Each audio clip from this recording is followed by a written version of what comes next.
Olá, novamente estamos aqui para a aula 2 de termodinâmica, onde nós não vamos mais falar do histórico, né? Nós vamos falar agora de conceitos gerais associados à termodinâmica e conceitos que vão dar base para nós utilizarmos esses princípios para a biologia, para a célula, para os músculos, né? Então, a termodinâmica teve início em quê? Que nós já comentamos lá na aula passada, as máquinas térmicas. Então, foi a partir do estudo do calor, o estudo das máquinas térmicas, que os princípios termodinâmicos nasceram. Ora, não pode esquecer que as máquinas foram inventadas antes do conhecimento teórico da termodinâmica, ok? E a partir disso, a partir dessas máquinas, do estudo delas, principalmente por James Watt, ou Watt e Carnot, os princípios fundamentais do estudo do universo, né, vamos colocar assim, de fenômenos gerais, foram obtidos, que a termodinâmica é a base do entendimento das leis universais que regem o equilíbrio do universo como um todo, das galáxias, dos fenômenos microscópicos, atômicos, né? Então, a partir disso, desses estudos, os fenômenos naturais foram explicados. É interessante isso, né? Todas aquelas máquinas que nós falamos lá, que nós citamos na aula passada, elas podem ser resumidas. Isso aqui é para ser uma roda, tá? Mas pode ser resumida numa maquinazinha simples, ó. Vamos fazer isso aqui dessa maneira. Olha só que interessante. Vamos pegar isso aqui. Isso aqui é um pistão. E aqui a câmara do pistão, por exemplo. Então vocês imaginam que aqui, ó, às vezes tem que imaginar mesmo, né? Saindo de uma caldeira, o vapor dessa caldeira, aí que a gente esquematiza a fornalha, né? Com o fogo aqui, e ali é a saída de vapor, obviamente. Então, o que, que nós temos aqui? Nós temos que o vapor saído daqui, ó, dessa caldeira, ele mexe essa relação cilindro-pistão que a gente está vendo aqui e faz com que essa roda que está longe de ser uma roda, né, se movimente. Vamos colocar isso aqui para ser uma roda. Ó, do jeito que a situação está, melhor eu escrever roda aqui. Então veja bem, essa situação que nós trabalhamos envolve aí sim uma elaboração técnica científica, né?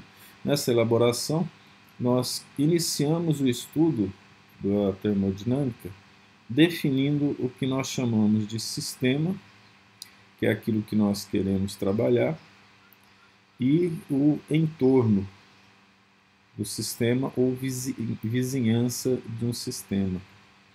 Então nós conversamos inicialmente definindo o nosso trabalho.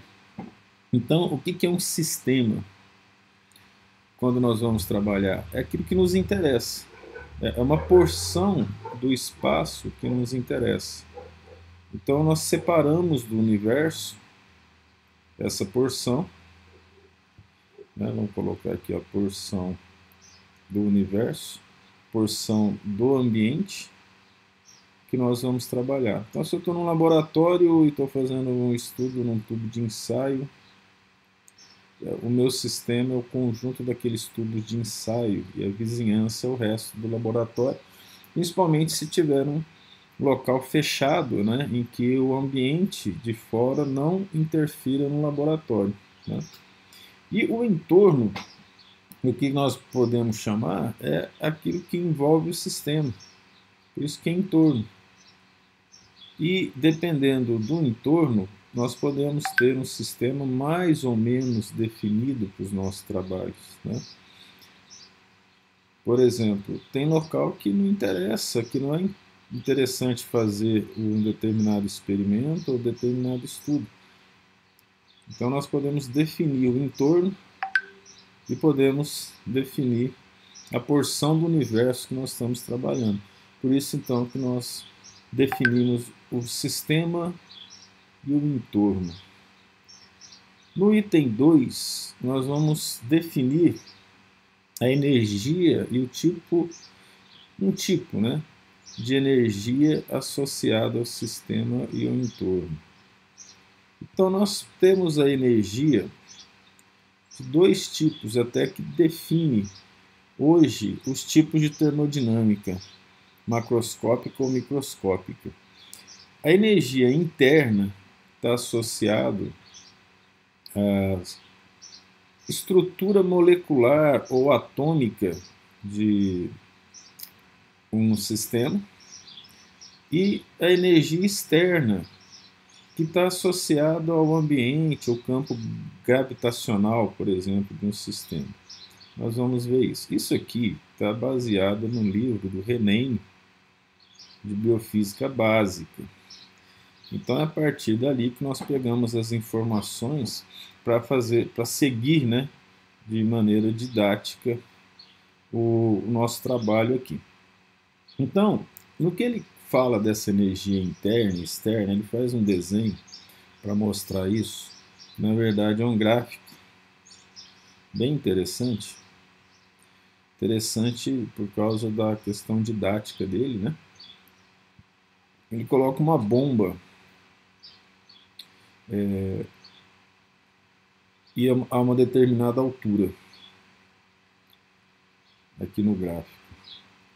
E aí ele faz uma análise da bomba em relação às energias potencial e cinética, que não são as únicas energias que nós trabalhamos, mas são as principais energias que nós usamos no nosso estudo aqui. Tá? Não representa toda. Então aqui é uma bomba, e essa bomba está a uma determinada altura. Ora, essa altura aqui, ó, representa a energia potencial, EP, dessa bomba, né? Ora, a energia cinética dela é o lançamento dela. Então, por exemplo, esse aqui, ó, se eu lançar essa bomba, eu tenho a energia cinética dela. Eu vou usar aqui esse Ezinho, assim, para mostrar que a energia potencial externa e aqui a energia cinética externa. Então, a energia cinética ela vai depender da velocidade. Basta lembrar que, por definição, a energia potencial é meio de m, a massa, vezes a velocidade elevada ao quadrado. E a energia potencial externa é a massa também, né, vezes a altura relativa ao campo gravitacional e vezes a aceleração da gravidade. Aí essa bomba aqui, vamos dizer que ela exploda, aqui embaixo, a bomba explodiu, nessa região aqui. A bomba explodiu. Então observe que a potência da bomba, a explosão da bomba, vou colocar explosão, não vou colocar explodir. A explosão da bomba, ela não está associada à altura, à energia potencial, nem à energia cinética externa que nós colocamos lá, com a letra E. Aqui, ó. Ora, o que acontece aqui nessa explosão, que a energia cinética interna dela, gerada, foi por causa da constituição, né, molecular dela, assim como a energia potencial interna. Vamos chamar de EP com esse izinho aqui. Então, qual o significado disso? Na energia potencial, por exemplo, interna, aqui, ela está associada à composição química da bomba. O quanto de energia que as substâncias, um TNT, por exemplo, né, trinitrotolueno, guardou lá dentro. Então isso aqui, ó, é a composição química. Composição de átomos e moléculas. Isso tem a ver com a energia potencial. E a energia cinética interna, ela tem a ver com o conteúdo de energia associado ao calor liberado pela composição química. Vamos chamar aqui de conteúdo energético. Na verdade, ela significa o quê? Ela está associada à temperatura. Ela é diretamente proporcional à temperatura absoluta. Então, é o conteúdo energético. Esse conteúdo energético é proporcional à temperatura absoluta. Então, essas são as características da chamada energia interna. Já na energia externa, por exemplo, o potencial aqui da energia associada à parte externa ou macroscópica, ela depende da altura. E a energia cinética, que nós colocamos aqui, ó, ela depende da velocidade, como nós vimos aqui pela fórmula. Então, veja só, mesmo que essa bomba aqui, ela seja lançada a alta velocidade, com a energia externa alta, o conteúdo interno, o conteúdo energético interno, não vai gerar diferença em termos de energia de explosão, porque essa energia cinética interna, como nós falamos, ela é diretamente proporcional a T, que é a temperatura absoluta, dada em Kelvin. Okay? Então essas são as características básicas em termos de energia interna e externa de uma dada estrutura. Por exemplo, a nossa energia interna, a produção de ATP pela mitocôndria, ela depende do conteúdo energético do alimento, né? Ela não depende da nossa velocidade fora da célula. Até uma alta velocidade fora da célula vai exigir, evidentemente, maior quantidade de energia interna, né? Aqui, nós vamos pegar, fazer uma análise aqui, aí sim, de energia externa do sangue. E elas precisam ser analisadas separadamente, a externa e a interna. Então vamos pegar, por exemplo, e vamos fazer uma pergunta aqui, na forma de um exemplo, só para a gente ter ideia, que tem a ver, evidentemente, com algo associado à saúde ou à patologia, né? Então, qual que é a energia cinética de uma massa, vamos colocar aqui, ó, 85 gramas de sangue. Ó, a densidade do sangue é 1,06, então nós podemos considerar praticamente 1, praticamente a densidade da água, né? Já que nós não vamos trabalhar com uma quantidade de sangue muito grande, quase nunca, né?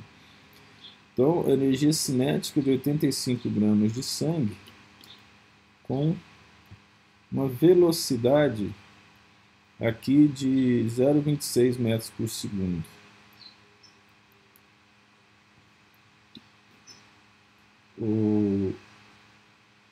Tem livros e tem artigos que vão falar em 0,28, em 0,30, né? Mas vamos manter o 0,26, que é ejetado, mandado, né, aqui para a aorta, a partir do coração.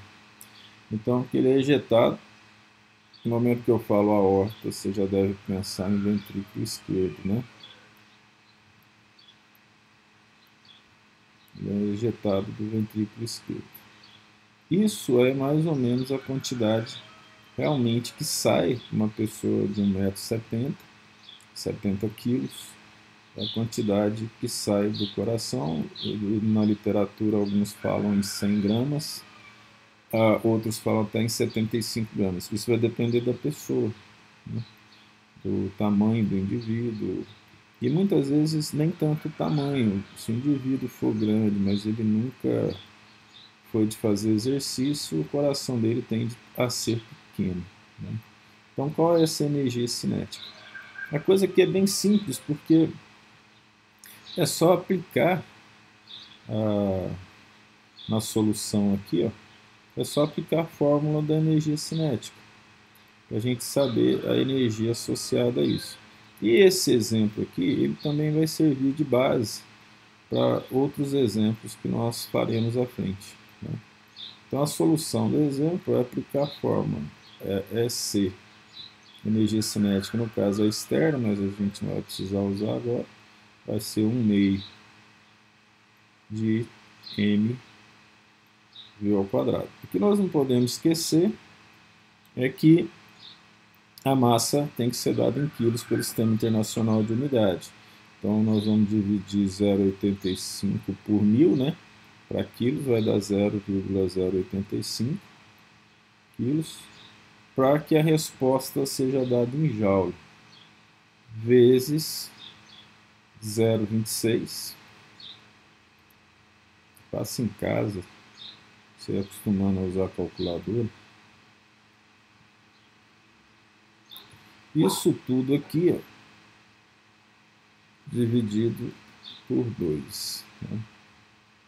Olha, se você tem interesse em aprender mais sobre física, você pode olhar até no livro de ensino médio, né, a demonstração da energia cinética, da forma da energia cinética. Usa a calculadora, faz as contas, vai dar aqui que eu já fiz, 2,88.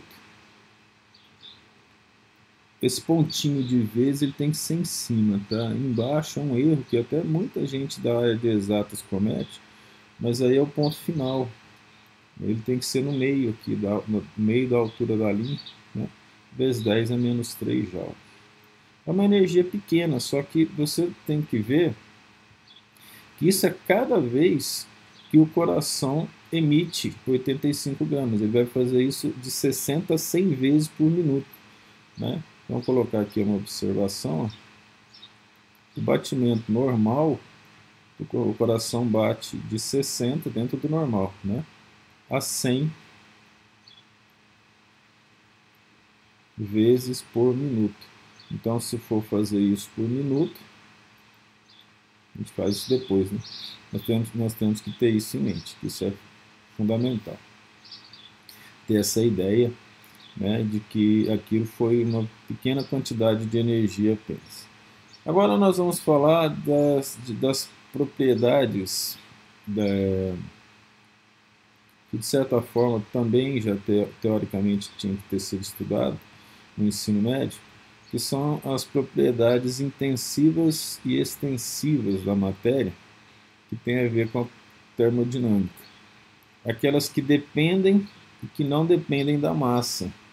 Então, as intensivas são as propriedades que não dependem da massa, ou variáveis que não dependem da massa. E as extensivas, o nome já fala, extensão, né? Já tem a ver com volume, tem a ver com massa, né?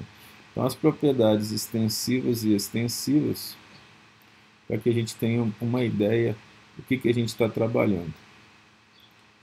Então, por exemplo, Propriedades que dependem da massa. Se a gente pensar em densidade, a densidade é massa sobre volume. Evidentemente que ela vai depender da massa, né? Assim como o próprio volume vai depender da massa. Então, por exemplo, as extensivas depende da massa do objeto que a gente está trabalhando. É muito importante você saber que a caminhãozinho passando aqui, nada de passar, mas de vez em quando passa.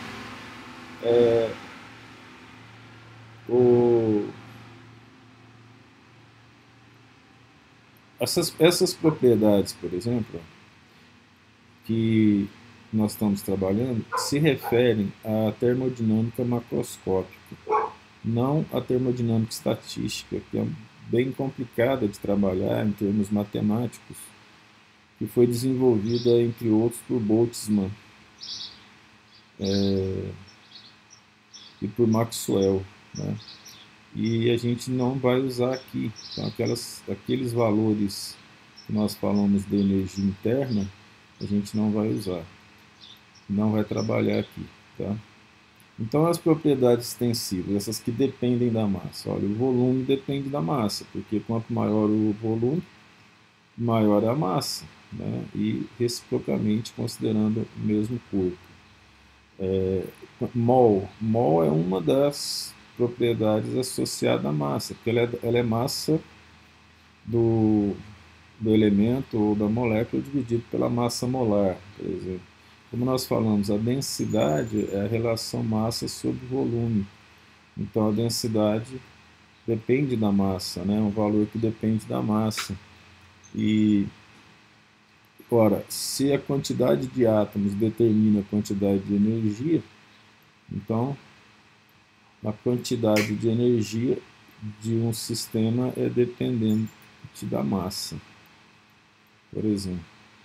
Então, esses são alguns valores interessantes associados a isso.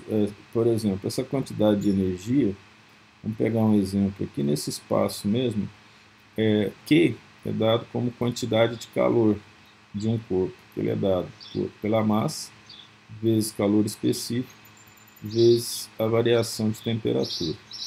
Então, nós podemos fazer uma análise aqui, ó, em relação a isso. Vamos pegar a densidade da água 1, o calor específico da água 1, né? Vamos pegar aqui primeiro esse Q1 aqui, ó. Vamos pegar uma massa, vamos pegar aqui, deixa eu ver, 1 grama de água, vezes o calor específico que é 1, e ela a 100 graus, sem evaporar, né? Devia ter colocado 99. Então isso aqui vai dar uma quantidade de calor de 100 calorias, quando usa grama lá. Aí vamos pegar uma temperatura menor. Vamos pegar um Q2 aqui, ó. Vamos pegar uma piscina com 1000 litros, né? No caso, 1000 gramas, vezes o calor específico da água, e ela esteja a 20 graus aqui. Então, por mais que a temperatura seja maior lá, você vai verificar aqui, ó, que essa quantidade de calor vai dar 20 vezes 10 a 6, ou seja, calorias. Essa quantidade de energia calorífica depende da quantidade da matéria que está lá. No caso, a quantidade de água, por exemplo. Temos aqui as propriedades intensivas.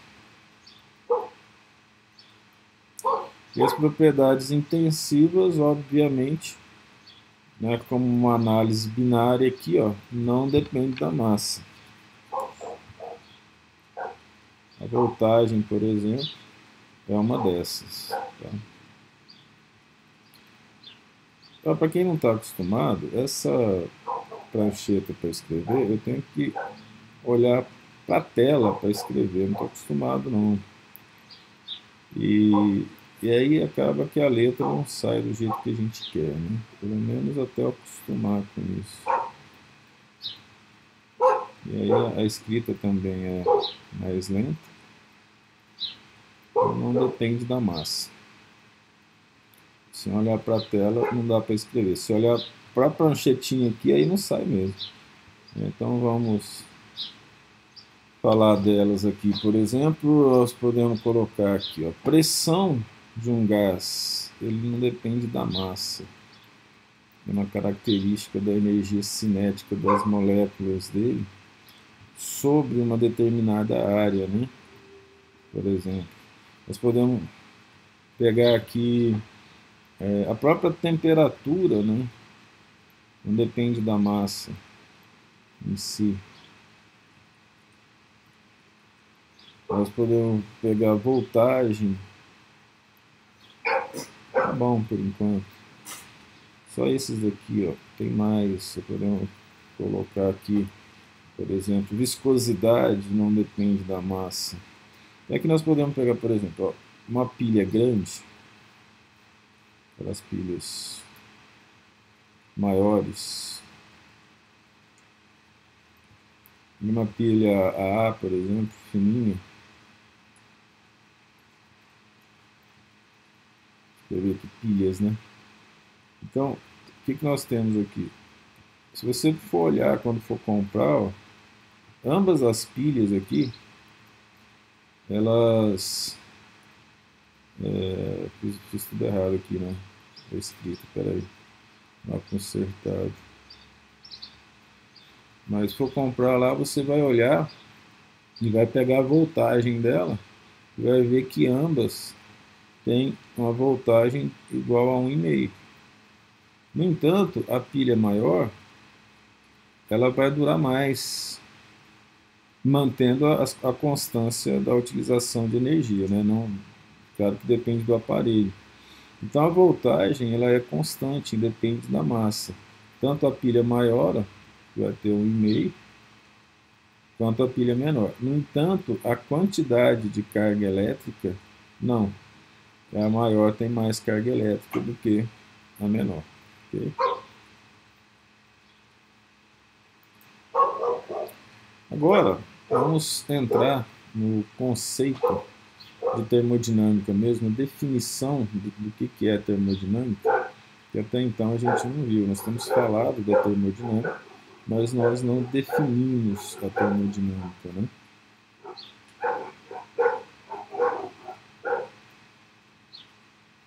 O que é termodinâmica? A palavra termo vem de calor e de dinâmica, que significa movimento.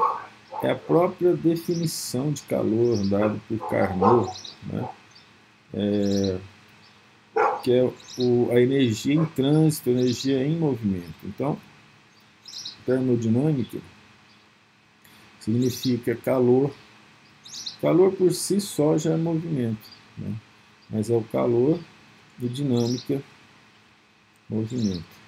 Então, o conceito hoje de termodinâmica, ele é mais complexo do que isso que eu vou passar. Mas nós não estamos aqui para dar um curso de termodinâmica avançado nem perfeito. É para a gente utilizar nos processos biológicos que nos interessam. Então, a termodinâmica ela estuda as variações de energia de um sistema.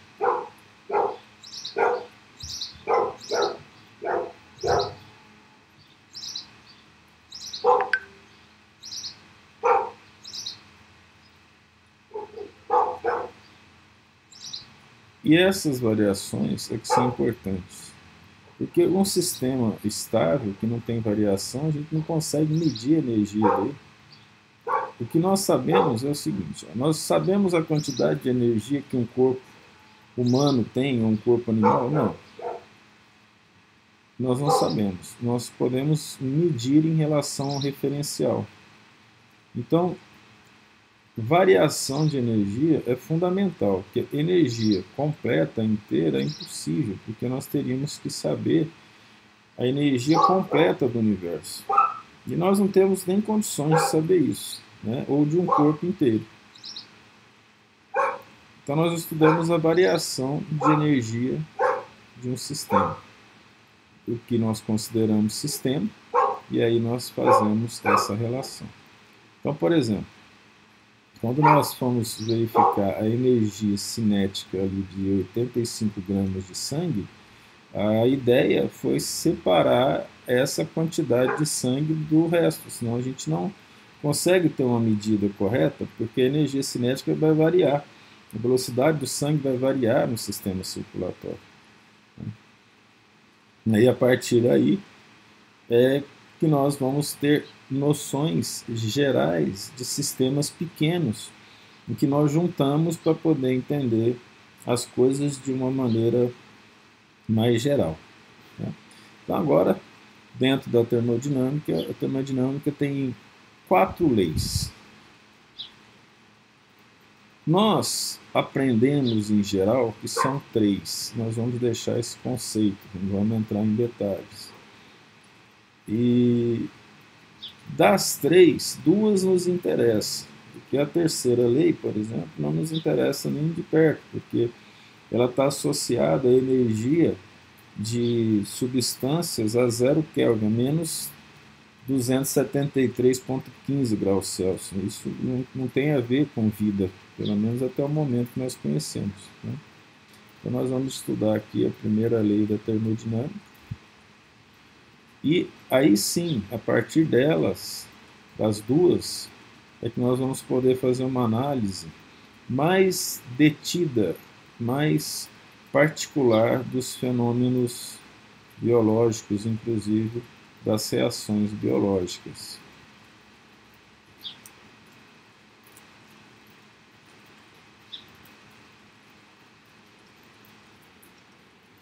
Bem, como a gente estava falando sobre a primeira lei, nós vamos dividir essa primeira lei em 3 partes. Mas antes, vamos só lembrar de uma coisa. Essa primeira lei foi pela primeira vez citada como conservação da energia num estudo feito por Leibniz, que eu já tinha citado na aula passada, né? Em 1692. A conservação da energia. Foi o René Descartes, ele fez no século XVI um estudo sobre a energia mecânica, energia cinética, energia das bolas de bilhar. E ele cometeu um erro no processo da equação que ele fez. E o Leibniz corrigiu esse erro depois, criticando bastante o René Descartes. Ele fala dessa conservação de energia, que é a base da primeira lei, que depois, mais tarde, foi citada de maneira em enunciado, né, por James Watt.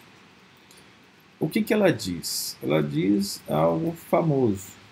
A energia não pode ser criada nem destruída, apenas transformada. Então, a energia se transforma.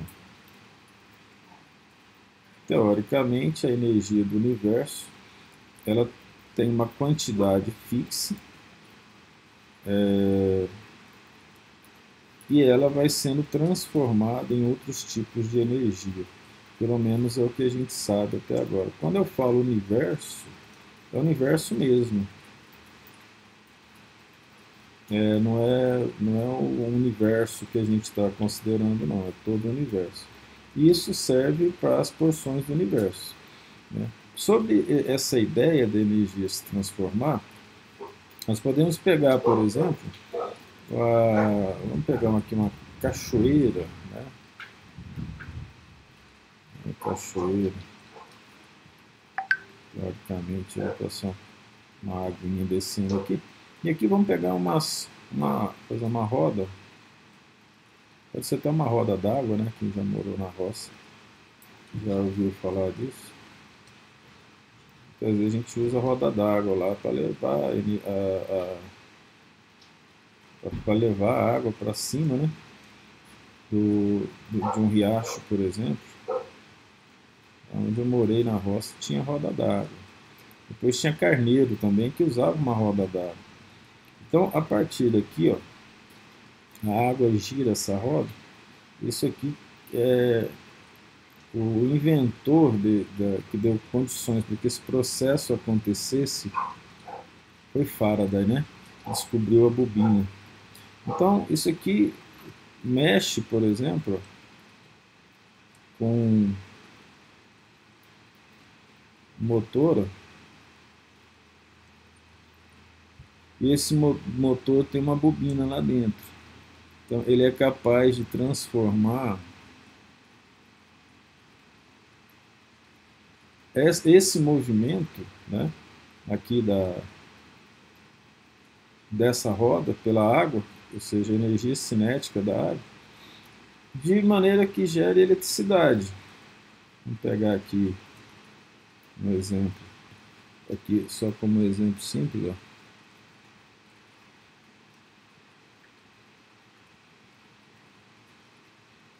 A lâmpada, né? Gerou aqui. Isso aqui é para ser luz, tá? Então, por exemplo, nesse caso, o que a gente tem aqui?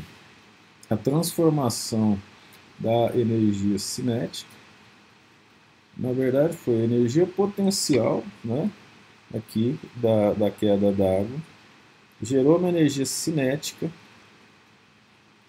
que gerou uma energia elétrica, né, luminosa.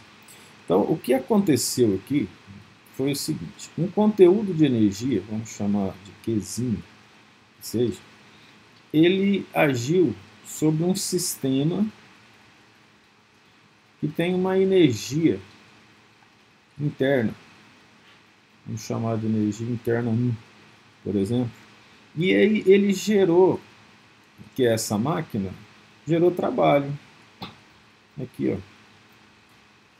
No caso, aquele trabalho elétrico lá. E aí, evidentemente, que não vai representar, mas essa energia interna foi alterada por uma outra energia interna, o 2, aqui dentro. De tal maneira que a quantidade total de energia desse sistema ela vai ser a diferença de energia, ou seja, o 2 menos o 1, que é a energia interna, por exemplo, mais o trabalho realizado. Então a energia total aqui, né, é essa que nós representamos aqui, ó. Certo? Ou seja, uma energia útil, e aí nós falamos na aula passada, né, isso aqui não gera trabalho. A máquina do Saveri, né, que nós vimos lá, e a máquina do Branca, né, Giovanni Branca, que também quase não gerava trabalho, gerava muito pouco trabalho. Mas a variação da energia interna é extremamente importante, né, para ver a quantidade de energia que entra e a quantidade de energia que sai. Então essa energia aqui, ó, vem da energia potencial, né? Altera a energia interna nesse processo aqui todo e gera um trabalho que nesse caso foi através da energia elétrica. E esse foi o trabalho gerado. Então esse é o primeiro ponto importante relativo à energia, à termodinâmica associada à conservação de energia, né? Então, aquele que nós falamos lá na letra A, agora a letra B é o seguinte: toda transformação de energia gera energia térmica. Então, toda transformação de energia gera calor. A energia térmica é diretamente proporcional à energia cinética das moléculas que compõem o corpo, né? Isso é fundamental e faz parte do processo que a gente está analisando lá, aquele desenho passado. Então, toda transformação de uma energia na outra gera calor. No caso, vocês já sabem que naquele caso de produção de energia elétrica é o efeito Joule, né? Que, por sua vez, o efeito Joule é utilizado para aquecer a água dos chuveiros e de aquecedores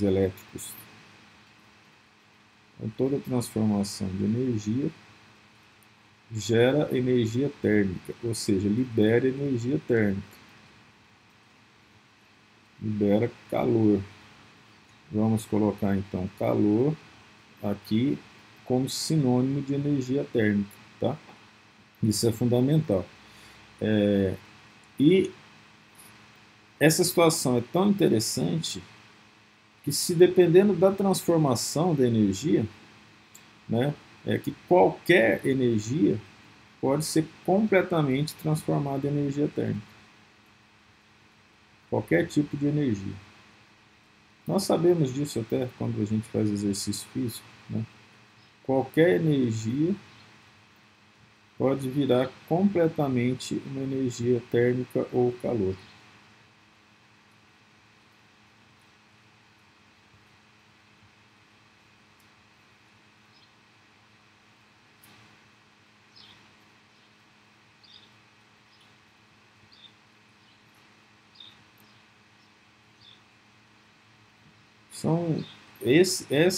Tudo isso aqui vai nos levar à conclusão do 4,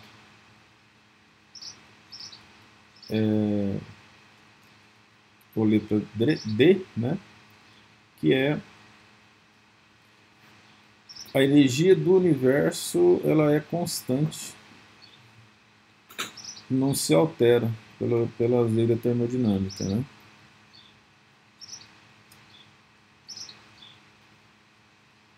Vou terminar de escrever aqui. Dá até para tomar um café, né?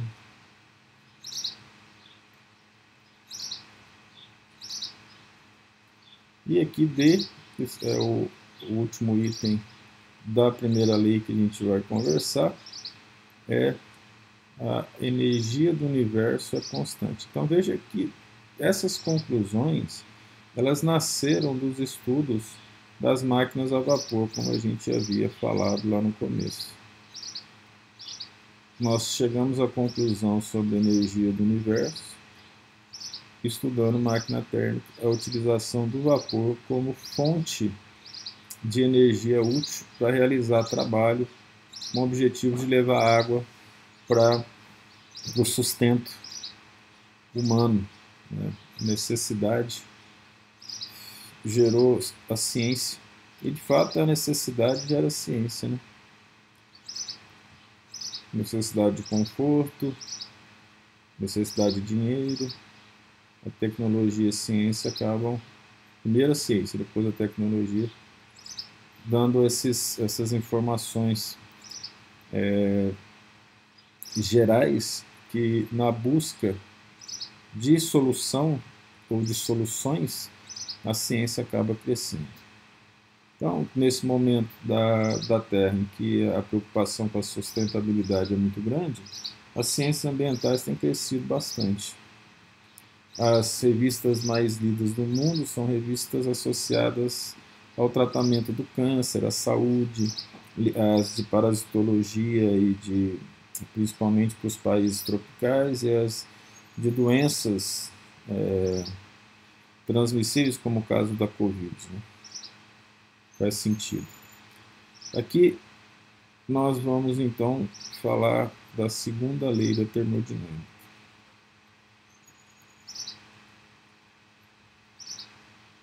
Esse N aqui parece que é longe, né? A segunda lei da termodinâmica nós vamos chamar aqui de entropia.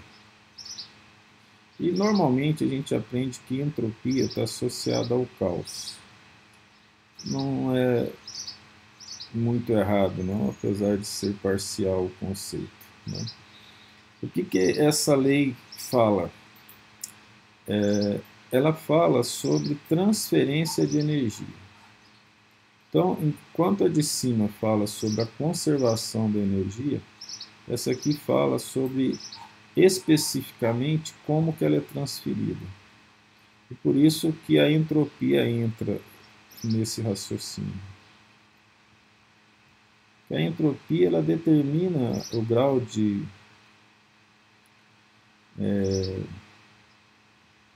energia de um sistema. Aqui já é mais um pouco a parte da mecânica estatística, por exemplo, mas nós não vamos chegar a aprofundar nisso, né?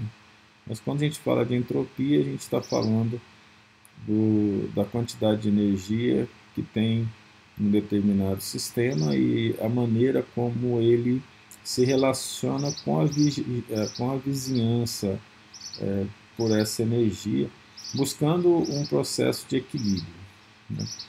Então, o que acontece, o que determina esse caos que nós falamos aqui, é que a energia ela se transfere de um sistema de maior para um sistema de menor energia de forma espontânea. Energia, então, de forma espontânea, espontaneamente. Então, um corpo quente passa energia para um corpo frio. Por exemplo, você bota água quente na água fria. Vai chegar a uma temperatura da associação entre elas, mas a energia ela vai passar da água quente para a fria e não o contrário. Ou seja, a água fria não tem condições de passar energia, o conteúdo dela é menor em termos de temperatura.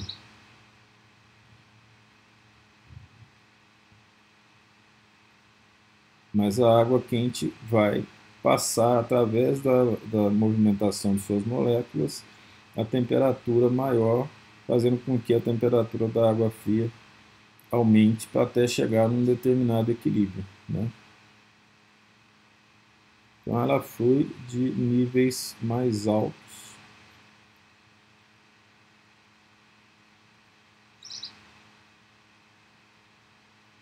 Cadê aqui esse S?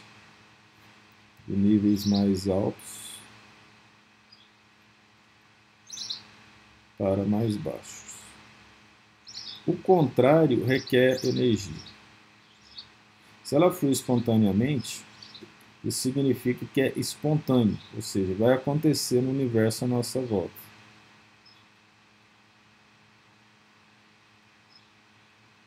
O contrário, não. Aí esses fenômenos ou requerem energia ou não acontecem. É aquela história, né? De um livro não vai sair do chão e subir para a mesa espontaneamente. É necessária energia para fazer isso, né? Esse é um ponto interessante. Então, se for o contrário, né? Então, por exemplo, o trabalho ele transfere energia de nível mais baixo para um nível mais alto. Então, pega um nível mais baixo para um nível mais alto. Isso acontece na célula. Por exemplo, na transmissão do impulso neural. Nós precisamos usar trabalho, ou seja, gastar energia. Trabalho, nível mais baixo para mais alto. Vamos pegar um exemplo. Eu consigo tirar água vou tirar água de um recipiente, né, e vou jogar para cima. Tem como fazer isso? Tem. Só que para isso vai ser necessária energia elétrica. Então eu consigo jogar essa água aqui para cima, que foi o problema da primeira aula, né? Nós falamos que gerou tudo isso. Então aqui eu vou precisar de uma bomba e eu vou oferecer para ela, porque olha só, oferecer energia. Aqui o campo G faz com que a água fique para baixo e essa água vai para cima. Então, para isso acontecer, eu tenho que oferecer trabalho. O trabalho vai ser dado, ou seja, vai ter gasto energético nisso. Se eu pegar, por exemplo, nós estamos pensando, raciocinando, tá? A energia está sendo constantemente utilizada pelos nossos neurônios. E eu preciso que ocorra transmissão de informação aqui pela sinapse. O processo natural do sódio é